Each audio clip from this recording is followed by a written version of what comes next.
It's Friday the 31st of May. This is the Climate Alarm Clock. This week's headlines: Ireland going to miss its climate targets. Is this even news anymore, and what does it mean for elections? Minister warns about extreme weather in Ireland while the temperature ratchets up around the world. And in good news, are fossil fuels on the way out, in the EU at least?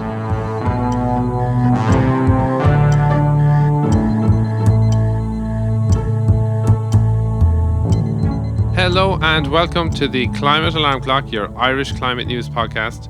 I'm Darragh, and we're well into season 6 now, and delighted to be joined, as always, by Ciara Daly and Anna Pringle. How are you both doing? Fantastic. How are you, Dazzler Wynn? How are you, Anna?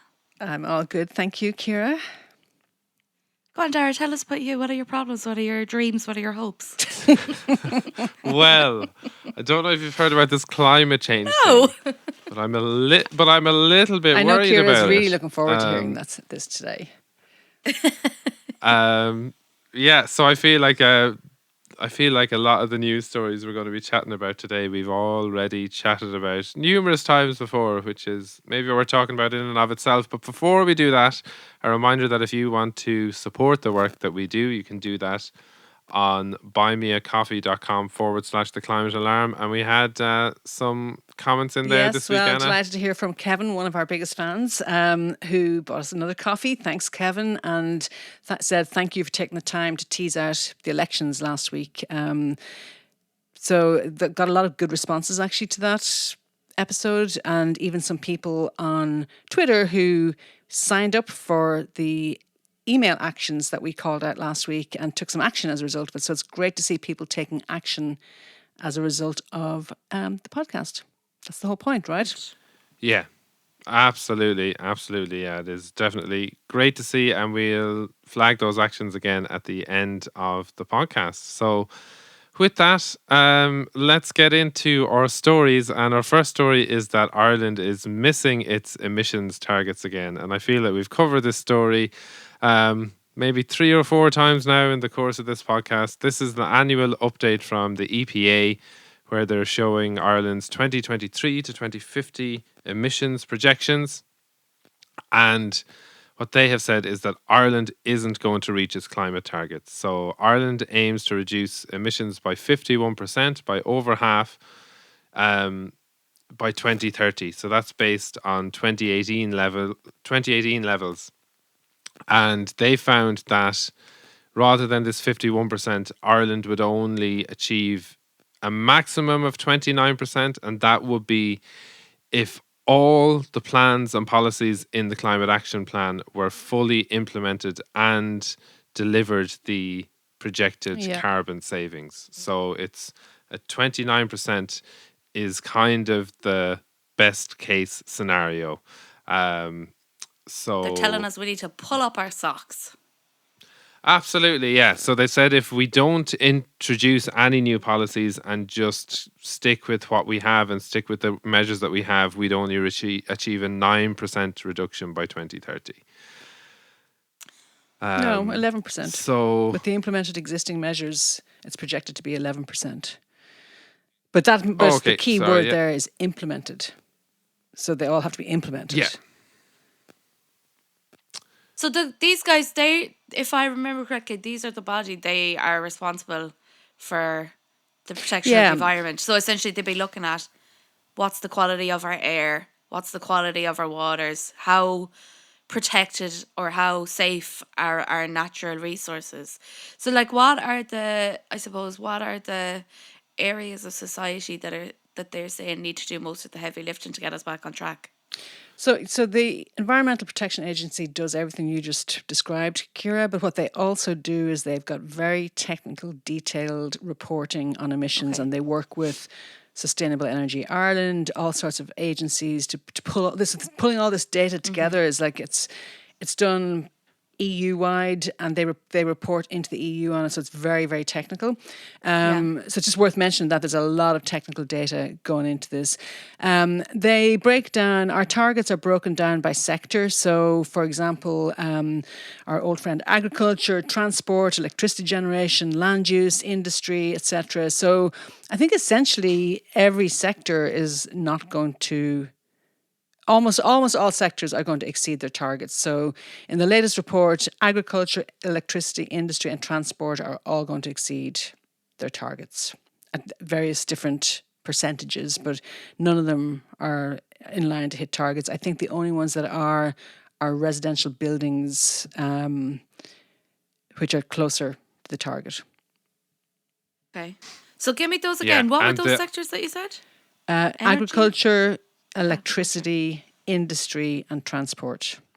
So the usual kind of culprits. Yeah. Okay. But it's go ahead, Darragh. So just on that, I suppose the one kind of thing that looks really, really positive when you look at the breakdown is that we are on track to have 80% renewable electricity generation by 2030. Okay. That would be a 62% reduction in emissions from that sector, which, to be honest, I'm not sure is still on target, but it is at least something in the right direction. In total contrast to that is land use emissions. So this will be emissions kind of separate from agriculture. Like trees and so stuff. say emissions that are coming off on bogs, forestry, and emissions from the land use sector are projected to increase from between 23 to 99% in the next 7 years. And that's because forestry, lots of the forestry in Ireland is ready to be harvested. And so what was a carbon sink will change to a carbon source. So that's essentially like the Quilcha forests, those, what are like the sicklet spruce, is that right? Yeah, because a lot of them were planted at the same time 30 years ago. But actually they are already a source of carbon, not a sink, largely because of where they've been planted, because planting them on peat soil means that they're actually a source of carbon emissions and they're not a carbon sink. And the land use one is interesting because compared to last year, so because I'm looking at the summary of findings from last year compared to this year. And if you look at the land use one, that has been revised significantly. And that's why those emissions are supposed to increase so much. It's because originally land use wasn't even in our numbers, but then the EU mandated that it has to be. And so it's taken some time to get the measures right and so on. So as they get the measures better, it means that they're learning more about how far behind it is, really. So what you're saying is if we leave the EU, that actually won't be a problem for us anymore. We can stop tracking the forestry. That's right. If we leave the EU, we can cut our bogs and get rid of the rest of them and, do whatever we want with our environment. Well, sounds like I've solved a problem. Good solution there, Ciara. And, when we talk about elections in a minute, there's loads of people on there who would love to take us out of the EU if you want to vote that way. Yeah. So just, I suppose, before moving on to the elections, on that land use thing, I mean, having that data now and seeing how that land use change is going to increase emissions, there is the potential there, if there was a kind of medium to long-term land use plan, there is the potential to turn all those areas into carbon sinks. And there was obviously what turned out to be a hoax article from Quilcha a couple of months back, where a fake press release made it into the Irish Times that said that Quilcha was only going to be planting renewable trees from now on.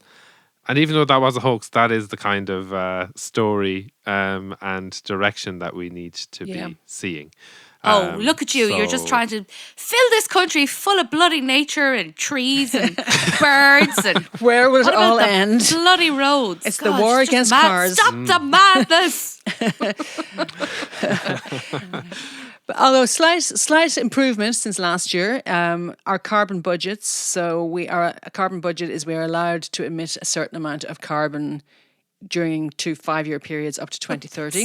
Sounds like we've been doing it. We've been doing it, but we've got a target. So last year, our carbon budgets were going to be exceeded by 24 to 34%. This year, that's only 17 to 27%.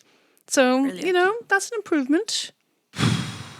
Yeah, we're failing We're better. failing slightly better. Yeah, so... we're failing terribly, but not as terribly. Yeah.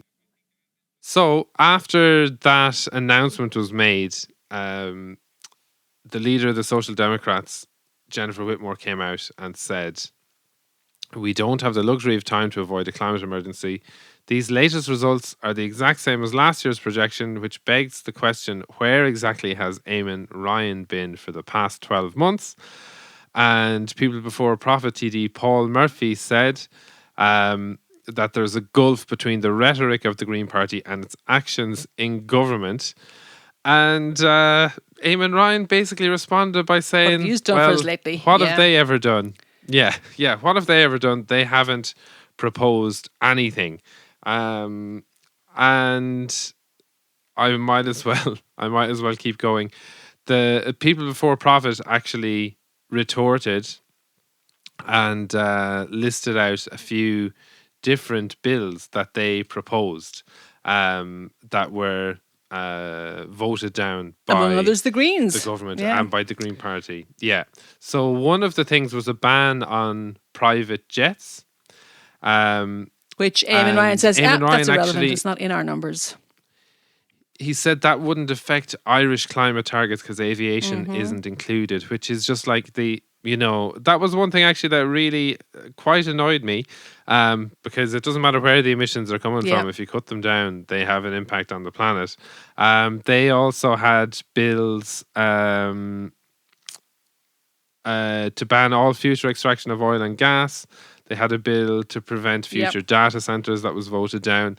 And then the other thing Eamon Ryan said, I'm not sure if I have the exact quote here, but he said that, People Before Profit were all for exploiting Irish oil and gas 20 years ago, and then they changed their position.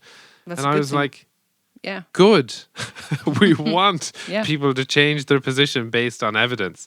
So I suppose, like, for me, the question that raises, is that whole question of Greens in government. Have they actually achieved anything? And then which of these positions are kind of making you want to vote for which parties? Yeah. So I don't know if anyone has any thoughts on that. Yeah, I mean, I heard Eamon Ryan interviewed on RTE's Drive Time programme after these numbers came out, and he was a wee bit defensive. But also, the interviewer, I think it was Cormac O'Hara, he kept saying to him, well, the government is failing. Isn't the government failing? And I'm kind of going, yeah, but the media are failing too, Cormac. So, and it's classic Irish that this gets turned into a spat between politicians. I think you started, Darragh, by saying that this is kind of interesting about it, but to me it's not. The spat between politicians is not that interesting. What's more interesting is what is actually being done and what is actually happening. And, and actually, I mean, I think People Before Profit are very good on climate issues. But why are they directing all their ire against the Green Party, who are actually trying to do something, as opposed to against Fianna Fáil and Fine Gael? And that's actually what I was wondering. Why specifically against Eamon Ryan as well? Like, So that's exactly the thing that popped into my head as well, is the three parties, you could probably say the three parties involved in this spat are, I'd say it's fair to say, they're the three parties that care the most about climate and have the most. And it's Correct. fighting in-house almost. Yeah, it is. It's that typical thing of the left kind of fighting amongst itself. And so what's equally important is all the parties that didn't even bother to wade into the argument, particularly as like Fianna Fáil and Fine Gael, Yeah, and they're happy to who are the let large that. parties in government. And Sinn Féin. Yeah, but Fianna Fáil and Fine Gael being in government and not even acknowledging this huge failure, happy because Eamon Ryan's the Minister for Climate and Environment, happy to just let him take that and take all the slack and take all the criticism. Whereas if you look at Climate Action Plan or any of the climate policies, there's always a forward from the Taoiseach that will always say something along the lines of climate change is the greatest challenge we face. This needs a whole of government response, etc., etc., etc. But when it comes to actually taking responsibility and showing leadership, they're happy to throw that over to Eamon Ryan and all the flack that he gets for that. So yeah. Yeah, and I mean, and I think some of it is deserved, but I also think there are a lot of things that have happened that wouldn't have happened if the Green Party weren't in government. Even though I wouldn't have been a fan of them going into government with Fianna Fáil and Fine Gael, I still think there are plans in place now, there's legislation in place now that may not have been in place if they weren't there. So one of the things I was looking at is, or one of the things I saw that he had, that Eamon Ryan had clapped back at Jennifer Whitmer and Paul Murphy about, was that they didn't go into office 4 years ago. They had a chance, to be part of the contribution to the solution. And what did they do? They didn't end up going into government. So I suppose with the election coming up, I'm trying to understand the inner workings of politics. So basically, those guys are part of the opposition party, which means they don't get to vote on legislation. Or what does that actually mean? Like, what does it mean to be in the opposition? So basically, the Greens, the Fianna Fáil and Fine Gael are in a coalition in government. So if you combine all their seats, they have a majority of votes. Yeah. And some independents. So they have a majority of votes. So if anything goes to a vote, all the TDs get to vote, but the government parties have a majority. So the opposition TDs can still vote, but they'll never win votes without kind of government support. And they can also introduce legislation as well. Yeah. Anybody can introduce legislation into the Dáil, but the chances of it passing are very slim without government support. And what we've seen, and where I think the Green Party really disappointed people, is where we've seen is, as part of staying in government, they have voted for legislation that people would not have liked. And so, that's why Nasa Hourigan, for example, was removed from the parliamentary party or removed from the Green Party whip because she voted against the government on a couple of key issues. But once you're in government and you've compromised to the extent that you are going to vote for the government. So that's actually what my next question was. There's obviously a compromise there, but what are the pros and cons of making, like you said, you were disappointed that the Greens went into the coalition last year. So what are the pros and cons of them having done that? Are his comments to them not going into office fair? I can honestly see both sides of it.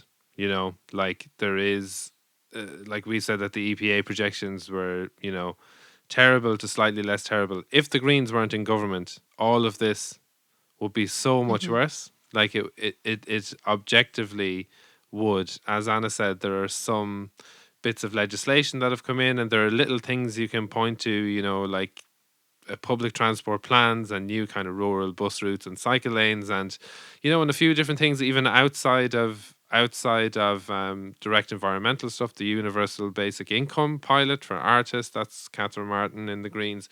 Some really good things you can point to, but I suppose the question is, have they compromised too much? And that's kind of what people before profit would probably be like the most extreme, saying, you can never compromise with Fianna Fáil and Fine Gael. They have caused so many problems and we would never go anywhere near them in government, whereas then every other party probably is a bit more moderate. So the question is, have they compromised too much? And I suppose the big arguments for that are kind of obviously the kind of lack of action, or the really slow action on Palestine and Gaza at the moment. Things like data centers, lack of action there. The energy security review. So I think it's an interesting point, because the criticism of people before profit would be they don't ever want to be in government. They just want to be protesting. Sorry, excuse me. So they just want to be protesting. They don't want to be in government, and that they don't want to work that hard. That's the criticism you would hear sometimes. I think the challenge would be that the last time around there was a sort of vote left, transfer left campaign, and the argument would be that the Green Party could have held out. If it had gone to another election, maybe you could have had a left coalition that would have advanced all of this stuff more quickly. Yeah. But, who knows? I think Eamon Ryan is ultimately a pragmatist and made the decision to try to get things done in however limited a way that they can. And, like I said, like Darragh says, I can see both sides of that argument. And can I ask then, if you're in opposition, like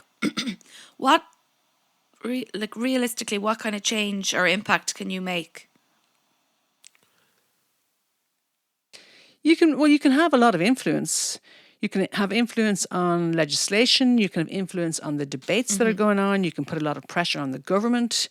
So there's definitely opportunities to have a lot of influence. And also you would find things like, maybe bills that would initially be brought forward by the opposition that would form the basis of a bill that the government would bring forward, or little things like that. One example I think of that is, I remember before the pandemic, People Before Profit put forward a bill to have 4 additional bank holidays or something like that. And for me, I think that was the start of the Bridget The stay. Like, Bridget's Day. obviously the pandemic and everything Yeah. happened in between, but I think they were the first people that Yeah. brought that forward, of like, we could probably have some more bank holidays here, and that kind of morphed into that. And I think that happens. I think that happens quite a lot. Well, the fossil fuel divestment bill was brought forward by Thomas Pringle, if I do say so myself. But the fossil fuel divestment bill, which was passed, I think, in 2018 or 2019, was voted on by the whole government and was passed, even though he was an opposition TD. But it takes a lot to get that to happen. A lot of lobbying, a lot of influencing, a lot of work to make that happen. But yeah, sorry, go on. I think Ciara. it's worthwhile to mention that while the news are kind of publicising how these guys are fighting in-house, which essentially they are fighting in-house.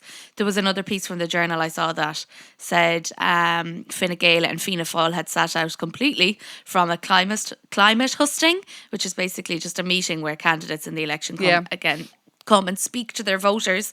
So this was a hosting for the MEPs, the European election, organised by Friends of the Earth, and they had nobody from Fine Gael or Fianna Fáil. Meanwhile, the Taoiseach is putting his forward into the climate action bills or whatever it is you're talking about there. Yeah, exactly. Yeah, I think that's the real thing to try not to get sucked into.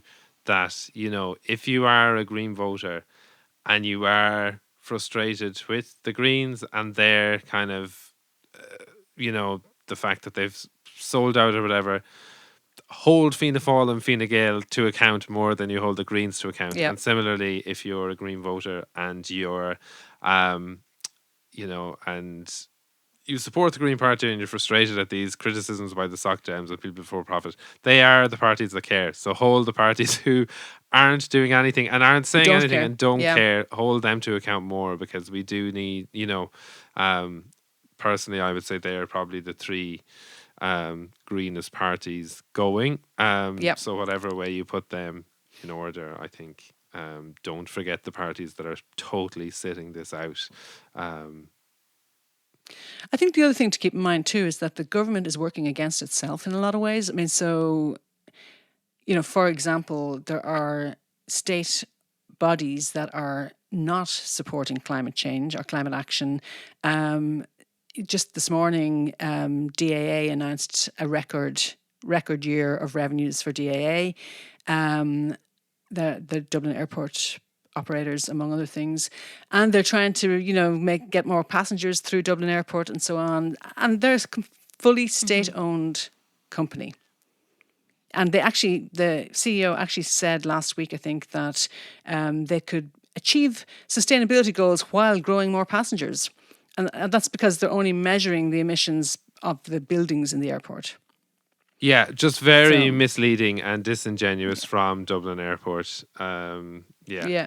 And yeah, totally agree, Anna, that there's different parts of the party, of the government, and the kind of different arms and different aspects of government totally moving in opposite directions.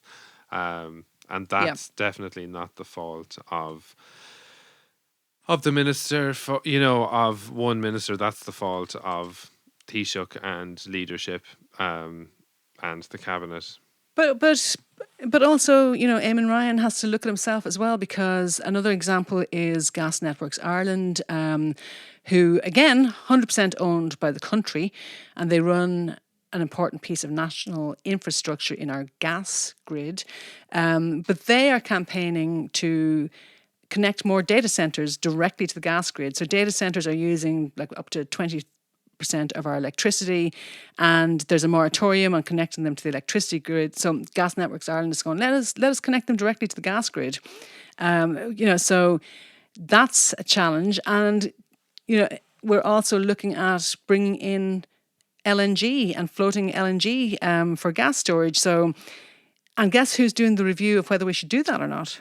I'm gonna guess it's Eamon Ryan. It's Gas Networks Ireland. So Gas Networks Ireland have been asked. So think about this. It's like, Santa being asked to vote on Christmas or whatever. It's like Gas Networks Ireland has been asked to do a review on whether we need an LNG storage facility for gas in Ireland. So I wonder what that review will decide or recommend. So that's an arm of the state that is working to maintain their own relevance and that's very understandable. But it's working against the climate action plans. And so could Eamon Ryan do more about that? Probably. Possibly. Have we anything else on elections there? Any other kind of thoughts or experiences in the last week? Any updates? Any canvassers round? I missed some. I saw a bunch of people walking around and said, they look odd. Who are they? And I realised I'd missed them. So I never found out who they were. They were all men though. So I'm assuming I probably wouldn't have wanted to talk to them. But I did have an interesting one from a friend who had Fine Gael called around to their door. And their response to sort of this person being a climate voter was that the key to change is for people like us to send less emails and not reduce the data centres. Oh my God. So that was his response on the door. That was a Fine Gael. I'm not sure if it was a local or I'd imagine a local candidate. But the key is not reducing data centres. Is stop sending those pesky emails that are annoying us, everybody. Get off this Zoom immediately. Yeah. I had a Fine Gael councillor call around to me, and I live near where that proposed cycleway in Sandymount that got all the national coverage, where that was turned down. And I said to them, what's your stance on the cycleway? And he said, I'm against it. Is it okay to say that? I was like, yeah, say what you want. And he was like, it's the flood defences that are the main priority here. And I was like, yeah, but what projections are you basing them on? I was like, it seems a bit counterproductive if you're building flood defences but not putting in like that cycle lane, if emissions keep going up, then eventually those flood defences will become useless. And he said, well, one cycle lane's not going to make a difference. What aboutism? And I said, well, if every councillor had that view, that then nothing would get done. And he said, no, I'm in favour of other cycle lanes. I'm a cyclist myself. Just not this one. But just not this one. Some of my best friends are cyclists. But I know bikes. Yeah, but so I think it shows classic. Like a kind of awareness of climate change is probably something you should be doing something about without realising it's an emergency and you're not treating it as a priority at all. But yeah, so that was it. That's the only person I've had around. So you've dumped the bike and bought an SUV. Good on you. Absolutely, yeah. Absolutely. I haven't had anyone come to my door, and I work from home, so yeah, I just don't think they're doing the rounds here. We'll see what happens. So, well, it's only a week to go, lads. So, moving on to our next story, that's also kind of Eamon Ryan centric and also a bit related to what we were talking about. In the wake of this EPA report, Eamon Ryan briefed the cabinet and then kind of made a couple of statements afterwards, basically about how the situation with climate change is deteriorating a lot faster than projected. And he was talking about the huge risks of the 2.5 degrees of warming that we're heading towards. And he said, which I think might be understatement of the year, he said, runaway climate change that you can't stop posed particular risks for the country. I would think so. I would think there are some risks. So attached. He was talking about if we've talked about the ocean circulation, the current in the North Atlantic that brings kind of warm water and warmer air to Ireland that keeps our climate temperate. If that collapses as a result of climate change, we could be looking at winter temperatures of -10 to -15 degrees and summer temperatures no warmer than 10 degrees. I can see Ciara's face falling at the idea of that. Yeah, it's not good. It's not good, lads. I don't know if you are picking up on that, but it's not good.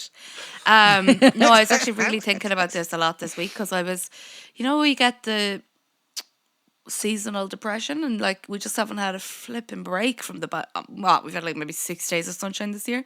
And the other day I was going for a walk and I was like, oh my God, really feeling sorry for myself. And then I went on, and I know this is something that's coming up later, but I went on a call with a woman I work with who lives in India and who is in Bangladesh at the minute. And I had not seen the news, and I logged on and I was like, oh my God, the weather here is so bad. And she didn't realise I was talking about Ireland. And she's like, yeah, we had a cyclone and loads of people died. I was like, okay. And I felt like such an asshole. And then I realised it's not just Ireland. Like, it's not just we're going to get a shitty summer. Like, our shitty summer is going to be, it's going to be great, like, in comparison to what happens around the rest of the world. And, I really just found that hard to take in, to be honest. Yeah, and I suppose, it's good. Like, it's very grim, but it's good Eamon Ryan is talking about this, and it's good that he's bringing that to cabinet. Like, they can't say that they weren't told or whatever. So that is definitely a positive that he's kind of bringing this. But absolutely, Ciara, like that flooding in the cyclone in Bangladesh, the flooding that came with it, it's unreal. We're already seeing just crazy, crazy weather all around the world, and I really think that we can't kind of normalize that, or we can't stop being shocked and angry about that. And we, and we, even though it's going to happen, I think, like, obviously we have to accept it, but we have to like also raise awareness of what has caused it. So there was that flooding in Bangladesh. Also, 49.9 degrees was the temperature in New Delhi, which was a new record amongst crazy just the scale of it, though. In Bangladesh, 800,000 people had to be evacuated ahead of that cyclone because it came on very, very fast. And so people died even just being evacuated because it was so quick, the evacuation. And just the scale of that, millions of people left without power. And as always, it is the poorest people that suffer the most and that feel the impact of that extreme weather. And it was the cyclone was one of the quickest forming and longest lasting that they'd ever experienced. And weather experts are attributing that shift to climate change. Yeah. Then also in Papua New Guinea, where there was a landslide that the current estimates are that 2,000 people have been killed, and the Prime Minister there has blamed extraordinary rainfall and changes to weather patterns for multiple disasters there.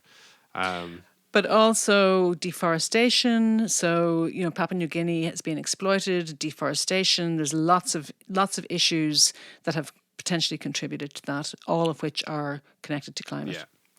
And then, but the heat in Delhi, Jesus, and in India, and I feel that's one that like we've talked about that a couple of times. Probably is this our third kind of spring summer doing the podcast, and I feel that every year this has come up that records are being broken there. Like 49 degrees. I just cannot imagine. Well, actually, Darragh, you had 49 degrees, and I looked it up this morning, and they're saying 52 degrees Celsius. Now they have to confirm. They think maybe there was a recording that was wrong, but they're saying it could be as high as 52 degrees Celsius, which is unlivable. Yeah. Unlivable. One of the things actually in that article about the the temperatures in Delhi that kind of struck me, like, you think hot weather, okay, you think, wow, that's, you can understand what that is, but I wasn't thinking about, it was saying that because the weather was just so unpredictable, they were getting really hot summers, they were getting really low wind, really low rainfall. It was all having an effect on like their economy, like the usual businesses that they'd have, like bakeries or cafes or even just like mechanics and fruit and veg vendors that would usually be bustling. Like when you think of India, when you think of these kind of countries, you think of like bustling cities, but these businesses aren't getting any footfall because of the heat wave. Like, I suppose I just never really took that element into consideration. So once again, it's not, it's just they're getting hit from all sides. It's not just like And that that, it's really yeah. hot temperature. And Yeah. you hear about places becoming unlivable. That is Mm-hmm. unlivable. You can't live. It You is. can't function. Those temperatures are Have you, unlivable. either of you guys ever been to Delhi? No. No. There are people everywhere in Delhi. Yeah. I mean, it's the way they say India has whatever it is, 1.2 billion people. When I was in Delhi, I was looking around going, I don't even know how they could possibly measure that, because there are people everywhere, and there are people, poor people, living on the side of the road, living in. So you're thinking about 52 degrees in a decent accommodation where you've got shade and so on. But there are people living. I saw people living in tents that were made from plastic bags.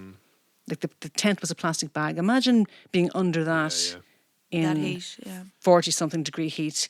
And just the sheer volume of people and having nowhere to go. And now they're starting to run out of water. There's impact on power needs, because everybody who has air conditioning is ramping up their air conditioning, not surprisingly. So there's just, and so in Rajasthan and Jaipur, apparently there are so many casualties arriving that the mortuary capacity has been exceeded. Wow. They can't even, and of course, the victims in Jaipur, they're saying that many of the victims are poor labourers who have no choice but to work outside, and homeless people who have no way of escaping from it. So the problem is that at night the temperature is so high that it's higher than your body temperature at night. So you've no way of recovering and cooling down. Yeah. And if you're sleeping on a pavement, Yeah. homeless. I used to live in Dubai, where there's a lot of labourers from like India, Pakistan, Philippines, but they get really extreme weather. They get really extreme heat there as well. But one of the things that they will do is they will inaccurately record the temperatures, because if it goes above a certain temperature, it's illegal for labourers to go to work. For people to but work. because they don't want their labourers not to go to work, who are essentially slaves, they will say that it's another temperature. But anyway, the point I'm getting at is these people were so what's the word? Like, not abused, taken advantage of. What Exploited. is the word? These people were so exploited that it was actually not uncommon for people like to throw themselves off buildings. This is something that multiple people that I worked with reported in the 2 years that I lived there. So it just it's just kind of.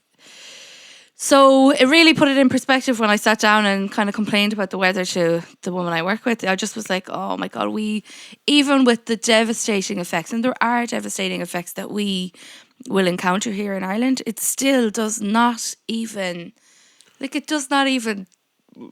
begin to meet the kind of devastation No. that people in these lower economic countries or these kind of more vulnerable parts of the world are going to be absolutely decimated by. But then at the same time, you have to think about what that Fine Gael councillor was saying to me, and people might have to give up their cars here. Like, That's and actually that last week. Last week after we recorded our session, I went to an event to run by the Journal about the EU elections, and somebody stood up and said, when is it going to be enough? They want us to recycle. They want us to bring our bottles to the recycle, whatever that thing is. And I was like, oh my God, come on, get a grip. But I do think, it's not easy to do, but keeping that whole big global picture in mind when you're thinking about, obviously, that kind of fighting between the Soc Dems, People Before Profit, and the Green Party, but then all the parties who are standing this out, who have no kind of sense of responsibility, no sense of privilege, no sense of power and obligation to those people around the world who are suffering and not taking it on at all, and not not caring, not understanding, whatever it is. It's pure selfish. I mean, it's pure selfish. But also, even if you're going to be really selfish, there's so much discussion about migration, and it's like, what do you think people living in a city where the temperature is 50 degrees are going to do? Are they going to stay there? No. So, like, even from a selfish point of view, but I do think, that there are some candidates bringing that global context into debates and discussions, and there are some who just are not and are just sitting this out. And Darragh, it's a good point. I mean, maybe there's a quote there from Eamon Ryan saying things are connected, but how we treat people coming to this country, how we think about climate change, how we think about the people that are affected in Gaza. I mean, there is a thread running through that. It's the same people who care about all of those things, and it's also the same people who don't care and are callous, and really don't care about people. Yeah. That's it. Yeah. Should we try and find a bit of Okay, what's our good news story again? a bit of good news here? You have one that I'm reading that headline, Anna, and it is very good news. Yeah, I need to pause for breath before I switch to thinking about something that's better news. Okay, so the good news story that jumped out at me was that fossil fuels generated less than a quarter of the EU's electricity in April. So there's lots of qualifiers in all of that. It's only April, but still. That drop in fossil fuel generation has been driven by wind and solar growth and also hydropower in some countries as well. So I think let's take it. Let's take I it as think good news. I think those things for me are a little glimpse of the future. That's like that's where we want to go. That's where we want to head. I even feel the same way. When I'm cycling somewhere nice, somewhere where it's easy to cycle and where there's lots of people cycling and it's lovely, and I'm like, this is a little glimpse of the future. This is amazing, and this is what the future, like, there can be more of this in the future. Yeah. Yeah, absolutely. I mean, I just was in town yesterday morning at rush hour, which I don't do very often. I was on the bus and I was looking around going, there is no traffic in the city centre anymore, no private cars, plenty of buses, plenty of taxis, and there's loads of bikes, loads of people cycling to work. And I was I thought that's a really positive thing to see. God, we could do with that down in Galway. And I suppose a kind of double positive of that is a study coming from the US that has found, obviously we see the US as laggards, but even their increased use of renewable energy, it slashed emissions, but it's also improved air quality. And that has led to hundreds of billions of dollars in health savings, amongst other things. So really a study kind of showing those co-benefits, which is brilliant. There was also a poll from The Guardian that was showing that, which I was surprised by.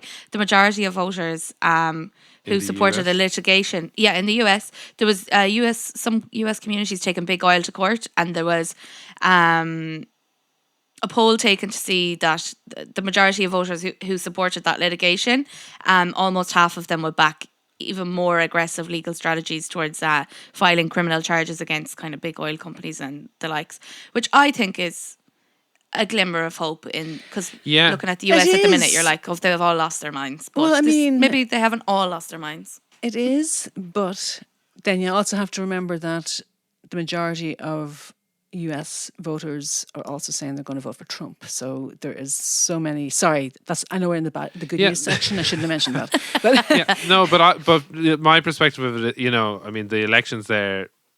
Yeah, like absolute disaster. Like no, not much choice in terms of candidates. Not going to get into it now.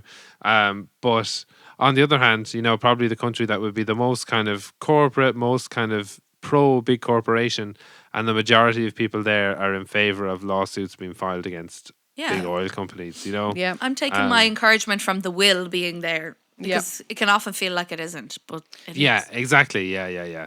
And it's just kind of, for me, it just shows like, it is just that total lack of political leadership over there as well. Which is partly funded by the oil companies. Absolutely. Yeah. Largely funded. Or not largely, but a huge amount of funding from oil companies and other vested interests. And from our Buy Me a Coffee fund. We actually really put all that money into... God. So, before we go then, any actions that people can take, I would just do a little reminder of the all the Friends of the Earth resources. If Yep. you want to have yourself prepped before canvassers come around, they have toolkits there, and also they have a climate pledge. That it's a really, really simple way to contact all your local election candidates and ask And them. just to add that Not Here, Not Anywhere also has a climate pledge, but it's more focused on data centers and LNG. So sign up for both of them. The more the merrier. Is this climate? So the Friends of the Earth climate pledge, that's you send it to your candidates and they sign up. Is the Not Here, Not Anywhere one the same way? They're both trying to get candidates to sign up. Okay. And they both have actions where you can email your own constituency great. candidates. Brilliant. So, yeah, and I think the more they get, the better. Absolutely. Yeah. Any other good news there? Sorry, other actions. There also, there's also, I came across an index called whichcandidate.ie, and I'll put a link in it in the show notes to it. But it's done by the University of Limerick, and you can check. It's for the European elections specifically, but you can pick your constituency and sort of answer some questions and figure out which candidates are closer to your position on various things. Actually, tied in with that, Anna, the Journal have a really, really great resource. We'll put the link to it in the show notes as well. Yep. But it lists all the candidates, and Yep. they were each asked a question. You can see who answered the questions, who didn't answer the questions, and what their priorities are. So they would be actually a nice one to tie in with one another. Yeah, and the whole action thing is interesting because I had a meeting this week with a group of business people, and they were like, well, but what actions can we take? And, is it not too big? Should government and big business not be dealing with this? And these people were kind of big business themselves. But should they not be dealing with this? And I was like, well, yes, they need to be dealing with it. But the more action we take at a local level and the more we do within our own sphere of influence, the more pressure we put on them to take some action. And so they were like, oh, okay. But I just thought it was really interesting that people are still, even people that, we would look at and go, but you've got so much influence and you're still stuck because you don't know how or where to take action. Yeah.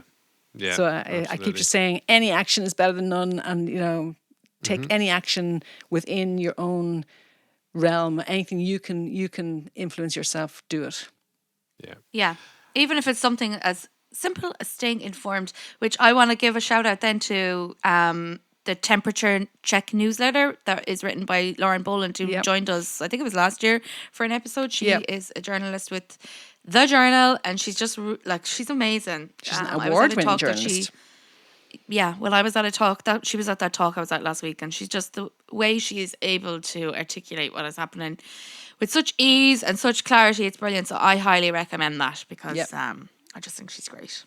Very good. Also a DCU graduate. And then I think finally, maybe if you want to be uplifted, watch Birdsong. It's on the RTE Player. It is by features an You're always going on ornithologist. about birds, Anna. I know, Darragh. I know. This is me recommending that you watch this, not you. And it is. Have you watched it yet? No, so I saw him give a talk that I think was brilliant. a talk in the Botanical Gardens that I think was recorded for this documentary. Is that where that talk was? A year ago. Yeah. But I haven't watched it yet, but I've heard amazing things. It is beautiful and inspiring and sad, but it just reconnects you with nature and the beauty of it, and it's just well worth watching. Lovely. Great stuff. Well, on that lovely note. Exactly. We will end it there. Ciara and Anna, great chatting to you.